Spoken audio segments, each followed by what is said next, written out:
Hi guys, welcome to ice point. Very good evening. तो आज हम स्टार्ट करने वाले हैं हमारा पार्ट 2। ये क्लास 12 का चैप्टर 1 चल रहा है। अगर आपने नहीं देखा है पार्ट 1 तो आप जाके प्रीवियस क्लासेस में हमारे चैनल पे चेकआउट कर सकते हैं। और भी सारे क्लासेस आपको मिल जाएंगे 6 to 12 तक के। तो चलिए स्टार्ट करते हैं। कल हमने पढ़ा था मानव का प्रकृतिकरण एवं प्रकृति का मानवीकरण, ठीक है। और आप लोगों को उसमें मैंने समझाया था, ऐसे कोई डाउट वाले क्वेश्चन तो आए नहीं थे, तो इसका मतलब कोई डाउट नहीं है। तो स्टार्ट करते हैं। समय के गलियारों से मानव भूगोल। समय के गलियारों से का मतलब है कि समय के साथ जो मानव भूगोल है वो किस तरीके से चेंज हुआ है, ठीक है। जैसा कि हम सभी जानते हैं कि परिवर्तन संसार का नियम है। भूगोल में भी तो चीज़ें बदली हैं ना। आपके घर के आसपास की जगह आज से 10 साल पहले जो थी वो बिल्कुल वैसी ही आज भी है क्या? नहीं है, कुछ तो परिवर्तन हुआ ही होगा। मे बी कुछ प्लांट अलग उगते होंगे, या फिर शायद जो सड़क नहीं बनी होगी वो सड़क बन गई होगी। तो ये सारे डिफरेंसेस आ गए होंगे। पर्यावरण से अनुकूलन व समायोजन की प्रक्रिया तथा इसका रूपांतरण पृथ्वी के धरातल पर विभिन्न पारिस्थितिकीय रूप से पारिस्थितिकी निकेत में मानव के उदय के साथ आरंभ हुआ।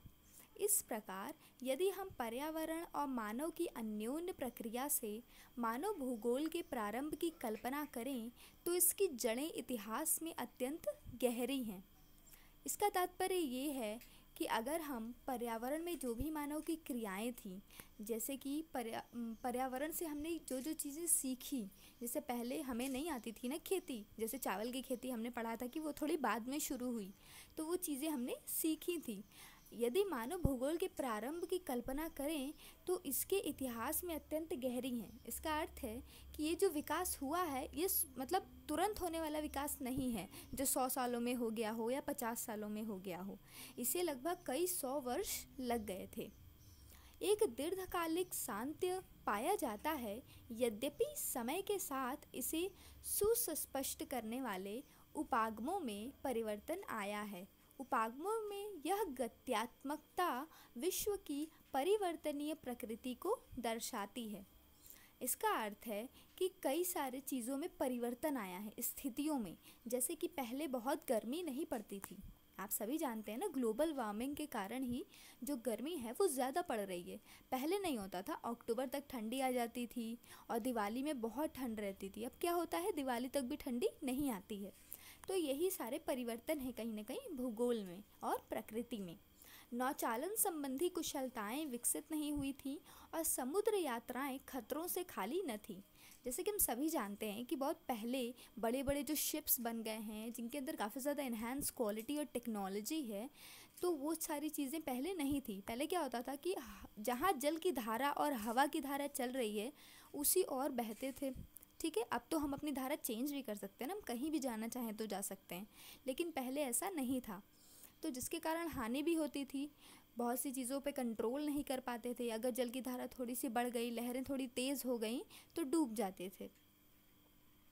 शताब्दी के अंत में यूरोप में अन्वेषणों के प्रयास हुए और धीरे धीरे देशों और लोगों के विषय में मिथक और रहस्य खुलने शुरू हो गए। उपनिवेश युग में अन्वेषणों को आगे बढ़ाने के लिए गति प्रदान की ताकि प्रदेश में संसाधनों तक पहुंच हो सके और तालिका युक्त सूचनाएं प्राप्त हो सकें। यहाँ आशय गहन ऐतिहासिक विवरण प्रस्तुत करने का नहीं है, केवल आपको मानव भूगोल के क्रमिक विकास की प्रक्रियाओं से अवगत कराने का भी है। तो ये सारी चीज़ें जो बताई जा रही हैं ये केवल इतिहास को प्रस्तुत करने की बातें नहीं हैं। ये हम आपको इसलिए समझा रहे हैं ताकि आप ये जान सकें कि जो भूगोल का क्रमिक विकास है ना वो किस तरीके से हुआ। मैंने आप लोगों को कई बार बताया है कि जो विकास है वो तुरंत नहीं होता है, सडन चेंज नहीं होता है, वो एक स्टेप वाइज चेंज होता है, ठीक है। मानव भूगोल की कल्याणात्मक अथवा मानवतावादी विचारधारा का संबंध मुख्यतः लोगों के सामाजिक कल्याण के विभिन्न पक्षों से था। अमूल्यवादी रेडिकल विचारधारा ने निर्धनता के कारण बंधन और सामाजिक असमानता की व्याख्या के लिए मार्क्स के सिद्धांत का भी उपयोग किया। समकालीन सामाजिक समस्याओं का संबंध पूंजीवाद से विकसित हुआ। मानव भूगोल के क्षेत्र और उपक्षेत्र, जैसे कि हम जानते हैं कि मानव भूगोल जो है उसके अंतर्गत कई सारी चीज़ें घटित होती हैं और उनकी व्याख्या करने के लिए ही इन्हें कई सारे युगों में भी बांटा गया है। तो ये हम आपको सिर्फ नेम बता देंगे क्योंकि ये चीज़ें आपको लर्न नहीं होंगी, ये चीज़ें कोई थियोरी नहीं है कि हम आपको समझा दें, ठीक है।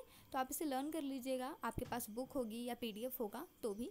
आरंभिक उपनिवेश युग, तो इसमें क्या हुआ, अन्वेषण और विवरण, और इसके लक्षण क्या थे, साम्राज्य और व्यापारिक रुचियों में नए क्षेत्र खोज इत्यादि हुए थे। नेक्स्ट आता है उत्तर उपनिवेश युग। इसके अंतर्गत जो प्रदेश में सभी पक्ष थे ना, उनका विस्तृत रूप से वर्णन किया गया तथा पृथ्वी पूर्ण रूप से समझने में सहायता करेगी, मतलब पृथ्वी की ओर इन लोग का इंटरेस्ट इंक्रीज हुआ। अंतर्बुद्ध अवधि के बीच यानी 1930 का जो दशक था, उसमें क्षेत्रीय विभेदन यानी कि एक प्रदेश अन्य प्रदेशों से किस प्रकार और क्यों भिन्न है, इसे समझने पे लोगों ने काफ़ी ध्यान दिया था। 1950 के दशक के अंत से 1960 के दशक के अंत तक स्थानिक संगठन हुआ यानी कि ग्रुपिंग बननी स्टार्ट हो गई। 1917 का जो दशक था, उसमें मानवतावादी, अमूलवादी और व्यवहारिकवादी जो विचारधाराएं हैं, उनका उदय हुआ था तथा इसमें भूगोल ने 3 नई विचारधाराओं को जन्म दिया, जिसके अंतर्गत लोग व्यवहारिक हो गए। 1990 का दशक भूगोल में उत्तर आधुनिकवाद यानी कि वृहद सामान्यीकरण तथा मानवीय दशाओं की व्याख्या करने वाले वैश्विक सिद्धांतों की प्रायोज्यता पर प्रश्न उठने लगे थे। अपने आप में प्रत्येक स्थानीय संदर्भ की समझ से महत्व पर जोर दिया गया।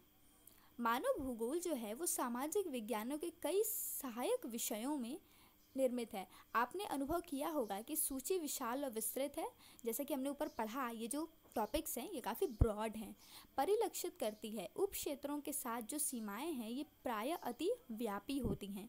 इस पुस्तक में अध्यायों के रूप में आपको कई सारी सामग्री इसी प्रकार से देखने को मिलेगी। तो अब आइए देखते हैं आगे क्या दिया हुआ है। मानव भूगोल के कई सारे क्षेत्र हैं, जैसे सामाजिक भूगोल, नगरीय भूगोल, राजनीतिक भूगोल, जनसंख्या भूगोल, आवास भूगोल और आर्थिक भूगोल। आप इसे इस तरीके से लर्न भी कर सकते हैं कि मानव के लिए सबसे ज़्यादा आवश्यक क्या होता है। पहला तो हमारे लिए आवास होता है, फिर आर्थिक स्थिति यानी कि फाइनेंस आप समझ सकते हैं, उसके बाद नगरीय होता है, हम जहाँ रहते हों वो जगह होती है। जनसंख्या से आप जनों की संख्या यानी घर में उपस्थित लोगों को समझ सकते हैं।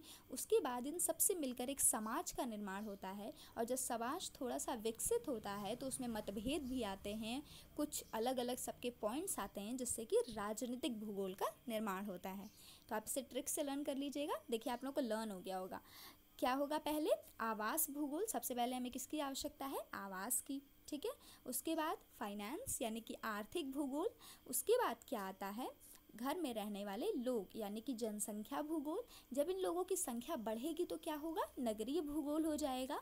नगर से क्या बनेगा, समाज बनेगा, और समाज के बीच जो अलग अलग विचारधाराएं हैं उनसे राजनीतिक भूगोल का विकास होगा। अगर आप लोग को ये चार्ट चाहिए होगा तो मुझे इन्फॉर्म कर दीजिएगा कमेंट सेक्शन में, तो ये आप लोगों के व्हाट्सएप ग्रुप जो है ये इस पॉइंट का, उस पर सेंड कर दिया जाएगा। और कोई क्वेश्चन है तो बताइएगा। ये चैप्टर तो ख़त्म हो गया है, कल हम लोग न्यू चैप्टर स्टार्ट करेंगे और उसे भी पढ़ेंगे। कोई भी क्वेश्चन हो, कोई भी डाउट हो करंट से रिलेटेड, या कोई भी आपके मन में भी पर्सनली कोई डाउट हो तो आप इसे पूछ सकते हैं। Thank you so much for watching, keep learning.